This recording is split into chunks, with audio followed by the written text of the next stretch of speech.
for years. I remember one of the first places we ever staged. The realtor had called us, and she's like, this has been on the market for 60 days. It's not selling.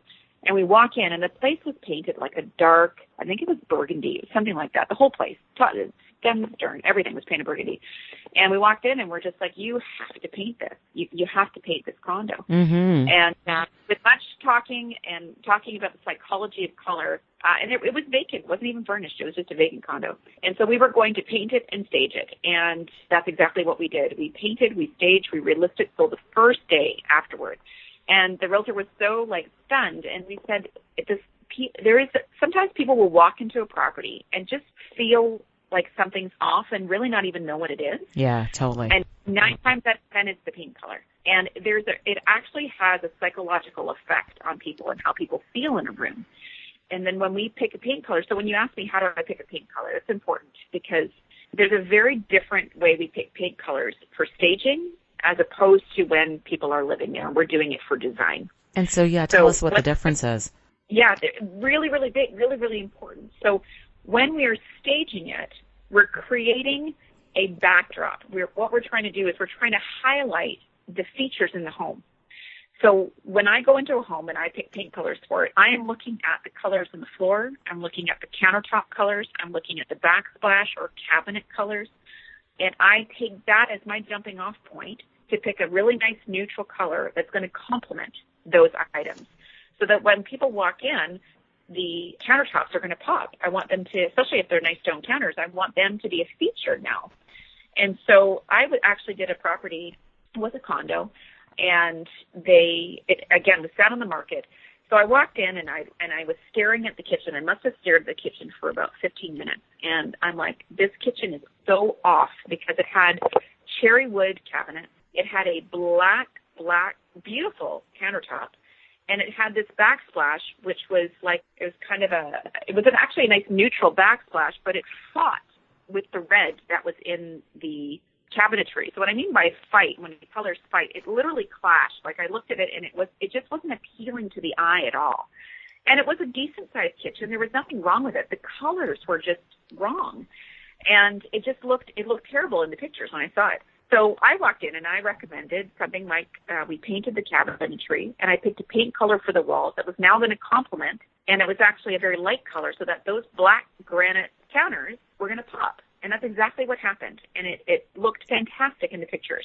It was like a transformation, and it was just a coat of paint. And so to me, I'm like, picking those paint colors is such a crucial thing.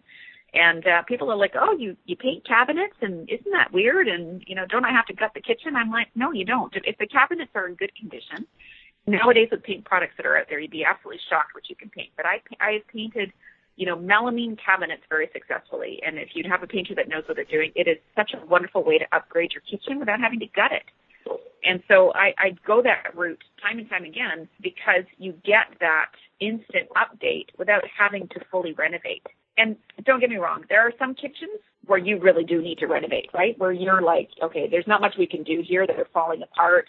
And that's not what I'm talking about. I'm talking about kitchens that have good quality cabinets, but they're just in a dated wood tone, or they need a bit of sanding and painting. That the finish is coming off, but they just need a good coat of paint, and that has made the most difference. But picking that paint color again is really important. Which again, if people have an eye to do it, people are like, "Oh, I'll just paint everything white." That's not necessarily to your favor.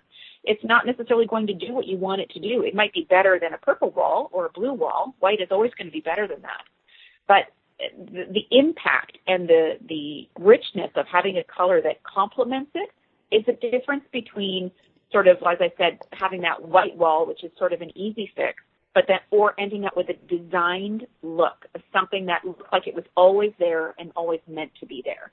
And it really makes a difference in how it looks to buyers on the back end, for sure. That's great. That's awesome. That definitely makes a big difference, I'm sure. And it's funny because I do notice that, I don't know what it is about mint green, it seems to be such a turnoff. Anytime you walk into a space, if it's painted that color, for whatever reason, those properties just don't sell.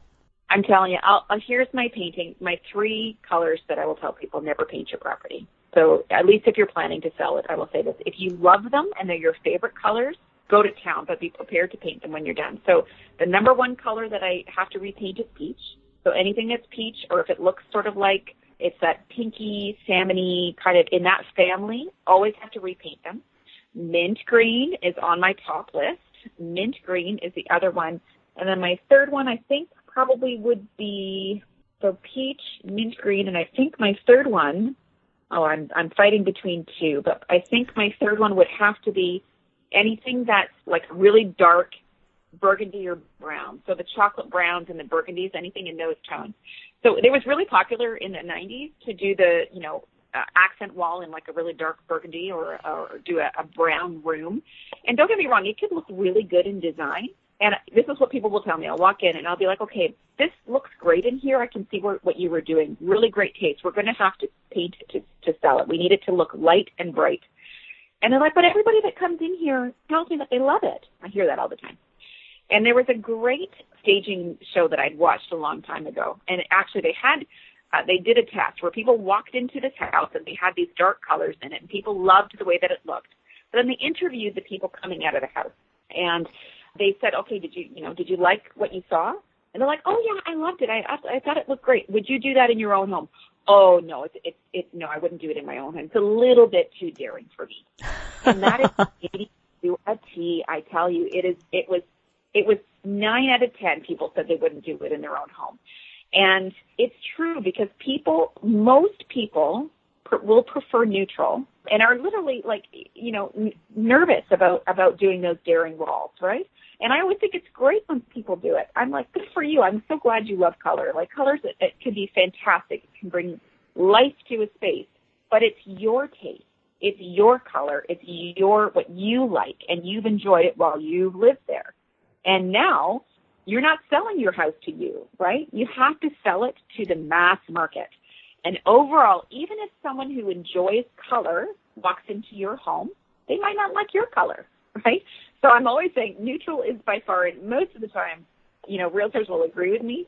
However, I will tell you one story. Here's my one story. I helped some friends of mine, actually. They were selling their property, a family home, and they called me. They said, Lucy, we called our realtor that we're working with, and he gave us a color, but I'm really not sure about it. Can you come and take a look? I said, sure, no problem. So they're just around the corner from me, so I walked over, and I went in, and the neutral color that he gave them to paint their entire house was almost an electric yellow. Oh. An electric yellow. Jeez. And I walked in, my eyes went so wide. And some people consider yellow to be a neutral color, and it is not a neutral color. If I can just tell people across the globe right now, it is not a neutral color. And it was electric yellow, and I had to look at these young couple, and they've been working so hard to paint it themselves. And I stopped and I said, this color is terrible. It's not complementing anything in this house. And they looked at me, and they felt that, and I know they were like, oh, I don't know if we're going to repaint. They painted half the house color. And lo and behold, I gave them the color. I said, whatever you decide, this is my best advice to you. I would advise you to repaint. They ended up repainting. The mother loved the color so much, she's taken it and painted her new house with it. The place sold immediately, and they said thank you. They were just so grateful, and they said it was worth every second of repainting that color. And so if there's any advice out there that I can get, neutral always sells. Awesome. So that's great. And of course, you just have to be able to define exactly what neutral color is, because I guess to somebody else, yellow is neutral, but you're right, to you and I, yellow is not neutral. It is not neutral. It is not neutral. So people are like, oh, it's so warm and inviting. And yes, I agree with that. It's, some people love to walk into a sunny yellow kitchen. There's nothing wrong with that. However, when we're selling, again, it comes across like some people are going to like it and some people don't. And that is what we're trying to avoid. The whole point of staging, whether you stage a little bit or whether you stage a lot, is that you're trying to get rid of anything in a buyer's mind when they walk in where they're like, oh, I need to redo that room. Right? That's not my favorite color. Oh, I don't think that my furniture is going to go with that color. You're trying to get rid of all of that. You want them to walk in and go, all of my stuff will work in here, right? All of my stuff, my purple, bedding set is going to go into our bedroom. It's not going to, fight with the, whatever the green wall color, mint green that's in here. And and to whoever is using mint green out there, like as I said, unless you're living there and you love that color, do not paint a neutral house, a brand new property mint green. I don't understand the psychology behind it. And, we've been doing this a long time. Right. And there's certain things that have stayed the same. I've seen stagers come and go. I've seen trends come and go. But there are certain principles that, we may be called old school in some ways, but they work. They're tried and true.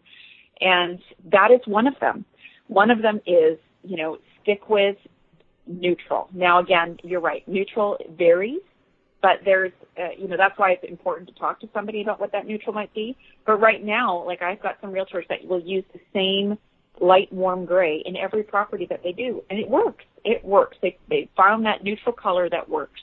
And it's, as I said, those neutral colors are usually always safe. It's so funny because I remember 10 years ago, we had a tan neutral color that we'd give to everybody. That, everybody was using the same tan. But that's now changed to grays because that's what's trending. So we pay attention to things like that. We're looking at what people are doing and what's selling properties. But for the most part, we don't change very often about what that neutral palette is. But when we go into a home, like I said, we take all those things into consideration and we find that color that's going to highlight what's there. And it's just so important. It's probably the number one thing that I tell people to do, hands down. Awesome. Geez, you've got lots of great insights and tips. That's great. Thank you so much for joining us today, Lucy. Lucy, tell us a little bit. Do you live in the city? Do you rent or do you own? Sure. So we've been in the Ajax Pickering area for, I think, our 13th year. Wow. So we owned a home. We bought our first home, I guess it was 13 years ago. And it was a rural home in Pickering. We were on 3/4 of an acre of land. And we raised our kids there for the first 12 years and loved it. And then we realized that we were too busy to take care of all the property. So we ended up downsizing. We're in this, unique category. And now we live in a townhouse in Ajax with very little land and could not be happier about it. So we're kind of in, we say we're starting a new trend. We're starting a new trend of these families living in smaller spaces because we're business owners and we're busy and we don't have time to tend to the big lawn anymore. So, so we love it. We're in Ajax and we own here and we love it. Awesome. And how can our listeners reach out to you? How can they find you guys? Sure.